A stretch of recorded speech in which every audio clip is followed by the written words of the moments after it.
ಬಸವಾದಿ ಶರಣರು ಪ್ರಜಾಪ್ರಭುತ್ವದ ಪ್ರವರ್ತಕರು. ಯಾಕಂದರೆ ಅಲ್ಲಿಂದ ನಮ್ಮ ಪ್ರಜಾಪ್ರಭುತ್ವದ ಪರಿಕಲ್ಪನೆ ಮ್ಯಾಗ್ನಾ ಕಾರ್ಟಾಗಿಂತ ಮೊದಲೇ ಭಾರತದಲ್ಲಿ ನಮ್ಮ ರಾಜ್ಯದಲ್ಲಿ ನಮ್ಮ ಬಸವಾದಿ ಶರಣರು ಶುರು ಮಾಡಿರುವಂಥ ಆ ಪ್ರಜಾಪ್ರಭುತ್ವದ ಪರಿಕಲ್ಪನೆ.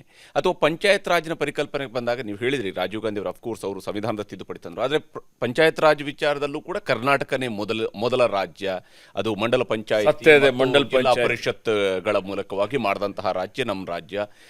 ನಜೀರ್ ಸಾಬ್ರಂಥವರು ಇವತ್ತು ಕೂಡ ಪಂಚಾಯತ್ ರಾಜ್ ಅನ್ನುವಂಥ ವಿಚಾರಗಳು ಬಂದಾಗ ಅಥವಾ ಗ್ರಾಮೀಣಾಭಿವೃದ್ಧಿ ಅನ್ನೋ ವಿಚಾರಕ್ಕೆ ಬಂದಾಗ ಒಂದು ಹೆಸರು ನಮ್ಮಲ್ಲಿ ಇವತ್ತು ಚಿರಸ್ಥಾಯಿಯಾಗಿ ಉಳ್ಕೊಂಡಿರುವಂಥದ್ದು ನಜೀರ್ ಸಾಬ್ರ ಹೆಸರು ಇದೆ. ಹೀಗಿರುವಾಗ ಅಂದರೆ ನಮ್ಮಲ್ಲಿ ಮಾಡೆಲ್ಗಳು ನಮ್ಮ ನಡುವೆ ಇದೆ, ನಮಗೆ ಇರುವಂತಹ ಮಾದರಿಗಳು ಇದ್ದಾವೆ. ಅದನ್ನು ಇನ್ನಷ್ಟು ವಿಸ್ತರಿಸುವಂತಹದ್ದು ದೊಡ್ಡ ಜವಾಬ್ದಾರಿ, ಅದು ಭಾಳ ದೊಡ್ಡ ಟಾರ್ಗೆಟ್ ಆಗುತ್ತೆ. ಒಂದು ಸ್ಕೇಲ್ ನಮ್ಮಲ್ಲಿ ಭಾಳ ಎತ್ತರದ ಒಂದು ಉನ್ನತವಾದಂಥ ಸ್ಕಿಲ್ ನಮ್ಮಲ್ಲಿ ಆಲ್ರೆಡಿ ರೆಡಿ ಆಗಿದೆ. ಹೀಗಾಗಿ ಈ 2 ವರ್ಷ ಏನು ಈಶ್ವರ್ ಖಂಡ್ರೆಯವರ ಮುಂದೆ ಇರುವಂಥದ್ದು ಇನ್ನು ಮುಂದಿನ 2 ವರ್ಷ ಮಾತ್ರ. ಇಲ್ಲಿ ಈಶ್ವರ್ ಖಂಡ್ರೆಯವರ ವೇಗ ಎಷ್ಟಿರಬೇಕಾಗತ್ತೆ, ಎಷ್ಟು ಮಟ್ಟಿಗೆ ಆ ವೇಗಕ್ಕೆ ನೀವು ರೆಡಿ ಆಗಿದ್ದೀರಿ ಅಂತ? ಹುಡುಗಿ ಇದರಲ್ಲಿ ನಾನು ನನ್ನ ಮೊದಲನೇ ಆದ್ಯತೆ ಗ್ರಾಮೀಣ ಭಾಗದಲ್ಲಿರುವಂಥ ಜನರಿಗೆ ಶುದ್ಧ ಕುಡಿಯೋ ನೀರು ಕೊಡುವಂಥದ್ದು. ನೀರು ಜೀವಜಲ. ಬೆಳಿಗ್ಗೆ ಎದ್ದರೆ ಎಲ್ರಿಗೂ ನೀರು ಬೇಕು. ಕರ್ನಾಟಕ ರಾಜ್ಯದಲ್ಲಿ ಸುಮಾರು 31 ಜಿಲ್ಲೆಗಳಿದ್ದಾವೆ. ಸುಮಾರು ಇಲ್ಲಿ ನೋಡಿ ಸುಮಾರು 239 ತಾಲೂಕುಗಳಿದ್ದಾವೆ. ಸುಮಾರು 5,928 ಗ್ರಾಮ ಪಂಚಾಯತಿಗಳಿದ್ದಾವೆ. 30,787 ಗ್ರಾಮಗಳಿದ್ದಾವೆ. ಒಟ್ಟು ಜನಸಂಖ್ಯೆ ನಮ್ಮ 6,10,00,000 ಜನಸಂಖ್ಯೆಯಲ್ಲಿ 3,78,00,000 ಜನ ಗ್ರಾಮೀಣ ಭಾಗದಲ್ಲಿ ವಾಸ ಮಾಡ್ತಾ ಇದ್ದಾರೆ. ಅಂದರೆ ಈ ರಾಜ್ಯದ 61% ಜನ ಇವತ್ತು ಗ್ರಾಮೀಣ ಭಾಗದಲ್ಲಿ ವಾಸ ಮಾಡ್ತಾ ಇದ್ದಾರೆ. ಅವರ ಜೀವನ ಮಟ್ಟ ಸುಧಾರಣೆ ಆಗಬೇಕು, ಅವರು ಆರೋಗ್ಯಕರವಾಗಿ ಬೆಳಿಬೇಕು ಅನ್ನೋಂಥದ್ದು. ಆರೋಗ್ಯ ಚೆನ್ನಾಗಿರಬೇಕು ಅಂತ ಹೇಳಿದರೆ ಶುದ್ಧ ಗಾಳಿ ಬೇಕು, ಶುದ್ಧ ನೀರು ಬೇಕು, ಒಳ್ಳೆಯ ಗುಣಮಟ್ಟದ ಆಹಾರ ಬೇಕು ಅವರಿಗೆ, ಮತ್ತು ಎಲ್ಲ ರೀತಿಯ ಮೂಲ ಸೌಕರ್ಯ ಅವರಿಗೆ ಬೇಕು. ಅದಕ್ಕೆ ಎಲ್ಲಕ್ಕಿಂತ ಹೆಚ್ಚಿನ ಒಂದು ಆದ್ಯತೆಯನ್ನು ಕೊಟ್ಟು ನಾನು ಸಚಿವನಾದ ಮೇಲೆ ಪ್ರಪ್ರಥಮವಾಗಿ ನಾನು ಎಲ್ಲಿಗ ತುರ್ತಾಗಿ ಕುಡಿಯುವ ನೀರಿನ ಸಮಸ್ಯೆಗಳಿದ್ದವೋ ಅದನ್ನು 24 ತಾಸು ಒಳಗಾಗಿ ಎಲ್ಲೇ ಒಂದು ಕರೆ ಬಂದರೂ ಸಹಾಯವಾಣಿ ಮುಖಾಂತರ ಎಲ್ಲ ಜಿಲ್ಲಾ ಪಂಚಾಯತ್ ಮುಖ್ಯ ಕಾರ್ಯನಿರ್ವಾಹಕ ಅಧಿಕಾರಿಗಳಿಗೆ ಸೂಚನೆ ಕೊಟ್ಟಿದ್ದೇನೆ. ಇವತ್ತು 24 ತಾಸು ಒಳಗಾಗಿ ಶುದ್ಧ ಕುಡಿಯುವ ನೀರಿನ ವ್ಯವಸ್ಥೆ ಮಾಡಲೇಬೇಕು ಅಂತ ಹೇಳಿ. ಏಕೆಂದರೆ ಇವತ್ತು ನಾನು ಅಧಿಕಾರ ವಹಿಸಿಕೊಂಡು ಪ್ರಗತಿ ಪರಿಶೀಲನೆ ಸಭೆ ಮಾಡೋಂಥ ಸಂದರ್ಭದಲ್ಲಿ ನನ್ನ ಸ್ನೇಹಿತರಾದಂಥ ಹಿಂದೆ ಮಾನ್ಯ ಪ್ರಿಯಾಂಕ್ ಖರ್ಗೆ ಅವರು ಅತ್ಯಂತ ಉತ್ತಮವಾಗಿ ಇವತ್ತು ಈ ಇಲಾಖೆಯನ್ನು ನಿಭಾಯಿಸಿದ್ದಾರೆ.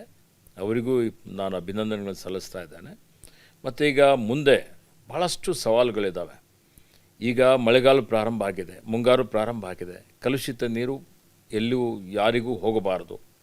ಅದಕ್ಕೆ ಕಟ್ಟೆಚ್ಚರ ವಹಿಸುವಂತೆ ಅದಕ್ಕೆ ಒಂದು SOP ಈಗಾಗಲೇ ಇದೆ, ಅದು ಇನ್ನೂ ಬಲಪಡಿಸುವಂತೆ ನಾನು ಈಗಾಗಲೇ ಅವರಿಗೆ ಹೇಳಿದ್ದೇನೆ. ಅಂದರೆ ಇವತ್ತೇನಾಗ್ತದೆ ಗ್ರಾಮೀಣ ಭಾಗದಲ್ಲಿ ಅನೇಕ ಸಲ ನಾವು ನೋಡಿದ್ದೇವೆ, ಕಲುಷಿತ ನೀರು ಶುದ್ಧ ಕುಡಿಯುವ ನೀರಿನ ಜೊತೆಯಲ್ಲಿ ಸೇರಿ ಸರಬರಾಜಾಗಿದ್ದಾಗ ಜನ ಅಸ್ವಸ್ಥಗೊಳ್ತಾರೆ. ಅನೇಕ ಕಡೆ ಇವತ್ತು ಮೃತಪಟ್ಟಿದ್ದು ನಾವು ನೋಡಿದ್ದೇವೆ. ಇದು ಯಾವುದೇ ಕಾರಣಕ್ಕಾಗಿ ಆಗಬಾರ್ದು ಅಂತೇಳಿ ಹೇಳಿ ನಮ್ಮಲ್ಲಿರುವಂಥ ಅನೇಕ ಏನು ಓವರ್ಹೆಡ್ ಟ್ಯಾಂಕ್ಸ್ ಇದ್ದಾವೆ ಅದರ ಸ್ವಚ್ಛತೆ ಮಾಡುವಂಥದ್ದು, ನೀರಿನ ಮೂಲ ಏನಿದೆ ಮತ್ತು ಎಂಡ್ ಯೂಸರ್ಸ್ ಕೊನೆಯದಾಗಿ ಯಾರು ನೀರು ಉಪಯೋಗ ಮಾಡ್ತಾರೆ ಆ ನೀರು 1000 ಟೆಸ್ಟ್ಗಳು ಮಾಡಬೇಕು ಅಂತೇಳಿ ಈಗಾಗಲೇ ಹೇಳಿದ್ದೇವೆ. ಮತ್ತು ಎಲ್ಲಿ ತ್ಯಾಜ್ಯ ನೀರಿನ ಪೈಪ್ಲೈನ್ ಇದೆ ಮತ್ತು ಶುದ್ಧ ಕುಡಿಯುವ ನೀರಿನ ಪೈಪ್ಲೈನ್ ಒಂದಕ್ಕೊಂದು ಹೊಂದಿಕೊಂಡು ಹೋಗ್ತವೆ, ಅಲ್ಲಿ ಯಾವುದೇ ಪರಿಸ್ಥಿತಿಯಲ್ಲಿ ಅಲ್ಲಿ ಏನಾದರೂ ಇವತ್ತು ಸೋರಿಕೆ ಆಯಿತು, ಅದು ಒಡೆದರೆ ಅದನ್ನು ತತ್ಕ್ಷಣವೇ ಸರಿಪಡಿಸಬೇಕು. ಮತ್ತು PDOಗಳು ಇಂಜಿನಿಯರ್ಗಳಿಗೆ ಜವಾಬ್ದಾರಿ ಮಾಡಿ ಅದನ್ನು ಸಮೀಕ್ಷೆ ಮಾಡಿ ಅದರ ಬಗ್ಗೆ ಒಂದು ಸರ್ಟಿಫೈ ಮಾಡಿ ಸರ್ಟಿಫಿಕೇಟ್ ತೊಗೊಳ್ಬೇಕು ಅನ್ನುವಂಥ ಒಂದು ಸೂಚನೆಯನ್ನು ಈಗಾಗಲೇ ಕೊಡಲಾಗಿದೆ. ಅಧಿಕಾರಿಗಳು ಕೆಲಸ ಮಾಡ್ತಾ ಇದ್ದಾರೆ. ಅದರ ಜೊತೆಯಲ್ಲಿ ಮುಂದಿನ 30 ವರ್ಷಗಳವರೆಗೆ ಕುಡಿಯುವ ನೀರಿನ ಸಮಸ್ಯೆ ನಮ್ಮ ರಾಜ್ಯದ ಜನರಿಗೆ ಆಗಬಾರದು.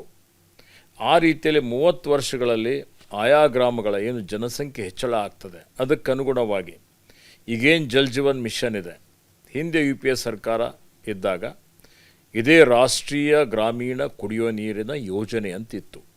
ಅದನ್ನೇ ಈಗ ಮಾರ್ಪಾಡು ಮಾಡಿ ಜಲ್ ಜೀವನ್ ಮಿಷನ್ ಅಂತ ಆಗಿದೆ. ನಾನು ನೋಡಿದ್ದೇನೆ ಬೀದರ್ನಲ್ಲಿ ಶಾಸಕನಾಗಿ ನಾವು ಅನೇಕ ಕಾರ್ಯಕ್ರಮಗಳು ಅನೇಕ ಯೋಜನೆಗಳು ಜಾರಿಗೆ ತಂದಿದ್ದೇವೆ ಕುಡಿಯುವ ನೀರಿಗಾಗಿ. ಆದರೆ ಶಾಶ್ವತ ಕುಡಿಯುವ ನೀರಿನ ಮೂಲ ಇಲ್ಲದೆ ನಾವೇನು ಯೋಜನೆಯನ್ನು ರೂಪಿಸುತ್ತೇವೆ, ಬೋರ್ವೆಲ್ಗಳು ಹಾಕ್ತೇವೆ. ಅನೇಕ ಕಾರಣಗಳಿಂದ ಸುಮಾರು ಜನ ಅಡ್ಡಾದಿಡ್ಡಿಯಾಗಿ ಬೋರ್ವೆಲ್ ಹೊಡೆದು ಬಿಡ್ತಾರೆ. ಈ ಬೋರ್ವೆಲ್ ಕೊರೆದ ಮೇಲೆ ಇವತ್ತು ಅಂತರ್ಜಲ ಮಟ್ಟ ಕುಸಿದು ಹೋಗ್ತದೆ.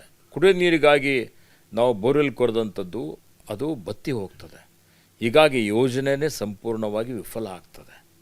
ಆ ರೀತಿಯಲ್ಲಿ ಅನೇಕ ವರ್ಲ್ಡ್ ಬ್ಯಾಂಕ್ ಯೋಜನೆಗಳಿರ್ಬೋದು, ಜಲ್ ನಿರ್ಮಲ್ ಯೋಜನೆಗಳಿರ್ಬೋದು, ಇವತ್ತು ರಾಜ್ಯದ ಯೋಜನೆಗಳಿರ್ಬೋದು, ಅನೇಕ ಕುಡಿಯ ನೀರಿನ ಯೋಜನೆಗಳು ವಿಫಲವಾಗಿದ್ದಂಥದ್ದು ನಾನು ಶಾಸಕನಾಗಿ ನನ್ನ ಕಣ್ಣಿನಿಂದ ನೋಡಿದ್ದೇನೆ.